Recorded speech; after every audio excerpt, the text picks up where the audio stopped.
ఏవైందమ్మా ఈనాడు చినబోయాడే సూర్యుడు కణకణలాడే ఆ కళ్ళు కురిపించాయా కన్నీళ్ళు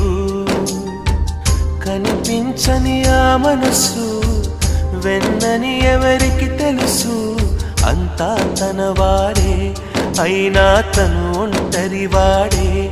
ఏవైందమ్మా ఈనాడు చినబోయాడే సూర్యుడు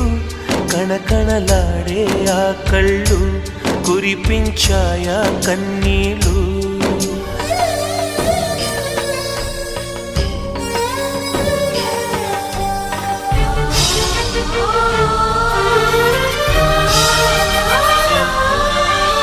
గుడిని దేవుడిని విడదీసే ఈ విపరీతం ప్రాణానికి దేహానికి